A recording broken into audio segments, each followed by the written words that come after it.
ನಮಸ್ಕಾರ ರೈತ ಬಾಂಧವರೇ, ಇಂದಿನ ನಮ್ಮ ವಿಡಿಯೋದಲ್ಲಿ ಮುಖ್ಯವಾದ ವಿಷಯವೇನಪ್ಪ ಅಂದರೆ ಸೋಯಾಬೀನ್ ಬೆಳೆಯ ರೋಗ ನಿರ್ವಹಣೆ.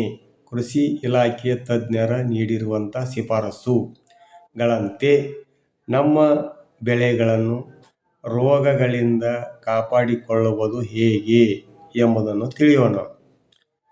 ಮಣ್ಣು ಪರೀಕ್ಷೆ. ಕೃಷಿ ಇಲಾಖೆ ಅಧಿಕಾರಿಗಳು ಯಾವಾಗಲೂ ಹೇಳುವಂತೆ ಬಿತ್ತನೆಗೆ ಮುನ್ನ ಮಣ್ಣು ಪರೀಕ್ಷೆ ಮಾಡಿಸಿಕೊಳ್ಳಿ ಎಂದು ಹೇಳುತ್ತಾರೆ. ಆದರೆ ನಿಮ್ಮ ಮಣ್ಣಿನಲ್ಲಿ ಯಾವ ಪೋಷಕಾಂಶದ ಕೊರತೆ ಇದೆ ಎಂಬುದನ್ನು ತಿಳಿಯುತ್ತದೆ. ಅದರ ಪ್ರಮಾಣೀಕೃತ ಬೀಜ ಯಾವಾಗಲೂ ಕೃಷಿ ಇಲಾಖೆ ಅಥವಾ ಅಧಿಕೃತ ಮಾರಾಟ ಕೇಂದ್ರಗಳಿಂದ ಪ್ರಮಾಣೀಕೃತ ಬೀಜಗಳನ್ನು ಮಾತ್ರ ಖರೀದಿಸಿ. ಇದರಿಂದ ರೋಗಗಳು ಬರುವ ಸಾಧ್ಯತೆ ಕಡಿಮೆ. ರೋಗಗಳನ್ನು ತಡೆಯಲು ಬಿತ್ತನೆಗೂ ಮುನ್ನ ಪ್ರತಿ kg ಬಿತ್ತನೆಗೆ 2 ಗ್ರಾಂ ಕಾರ್ಬೆಂಡಾಜಿಮ್ ಅಥವಾ ಶಿಫಾರಸು ಮಾಡಿದ ಜೈವಿಕ ಶಿಲೀಂಧ್ರ ನಾಶಕದಿಂದ ಬೀಜೋಪಚಾರ ಮಾಡುವುದು ಕಡ್ಡಾಯ. ಎಲೆ ಹಳದಿ ಗಿಡ ಸಂಪೂರ್ಣ ಹಳದಿಯಾಗುತ್ತಿದ್ದರೆ ಅದು ಬಿಳಿ ನೊಣಗಳಿಂದ ಕೃಷಿ ಇಲಾಖೆಯ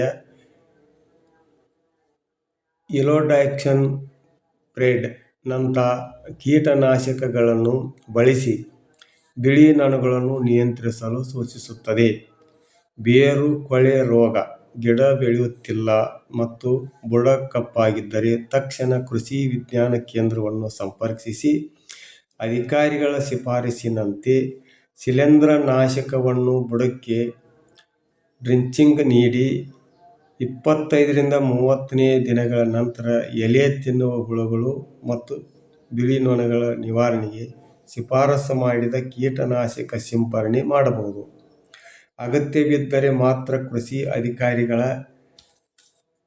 ಸಮ್ಮತಿಯೊಂದಿಗೆ ಮಾತ್ರ. ಅತಿಯಾದ ರಾಸಾಯನಿಕ ಬಳಕೆಯನ್ನು ಮಾಡಬೇಡಿ. ರೈತರು ನಿಮ್ಮ ಹೊಲದಲ್ಲಿ ರೋಗ ಕಂಡುಬಂದಾಗ ಸ್ವಯಂ ಚಿಕಿತ್ಸೆಗಿಂತ ನಿಮ್ಮ ಹತ್ತಿರದ ರೈತ ಸಂಪರ್ಕ ಕೇಂದ್ರ ಅಥವಾ ಕೃಷಿ ವಿಜ್ಞಾನ ಕೇಂದ್ರಕ್ಕೆ ಹೋಗಿ. ಅಲ್ಲಿನ ತಜ್ಞರು ನಿಮ್ಮ ಹೊಲಕ್ಕೆ ಬಂದು ಪರಿಶೀಲನೆ ಮಾಡುತ್ತಾರೆ ಮತ್ತು ರೋಗಕ್ಕೆ ನಿಖರವಾದ ಔಷಧಿಯನ್ನು ಸೂಚಿಸುತ್ತಾರೆ. ಗಮನಿಸಿ, ಪ್ರತಿ ತಾಲೂಕಿನಲ್ಲಿರುವ ಕೃಷಿ ಅಧಿಕಾರಿಗಳ ಸಹಾಯವಾಣಿ ಸಂಖ್ಯೆಯನ್ನು ನಿಮ್ಮ ಮೊಬೈಲ್ನಲ್ಲಿ ಉಳಿಸಿಕೊಳ್ಳುವುದು ಉತ್ತಮ. ಇದು ಸಂಕಷ್ಟ ಸಮಯದಲ್ಲಿ ನಿಮಗೆ ಬಹಳ ಸಹಾಯವಾಗುತ್ತದೆ. ರೈತರು ಕೃಷಿ ಎಂದರೆ ಕೇವಲ ದುಡಿಮೆ ಅಲ್ಲ, ಅದು ವಿಜ್ಞಾನ. ಕೃಷಿ ಇಲಾಖೆಯ ಸಲಹೆಗಳನ್ನು ಪಾಲಿಸಿ ಉತ್ತಮ ಇಳುವರಿ ಪಡೆಯಿರಿ. ಈ ಮಾಹಿತಿ ನಿಮಗೆ ಇಷ್ಟವಾದಲ್ಲಿ ಇತರ ರೈತ ಮಿತ್ರರಿಗೂ ಶೇರ್ ಮಾಡಿ ಮತ್ತು ಲೈಕ್ ಮಾಡಿ, ಸಬ್ಸ್ಕ್ರೈಬ್ ಮಾಡಿ ಎಂದು ಹೇಳುತ್ತಾ ಧನ್ಯವಾದಗಳು.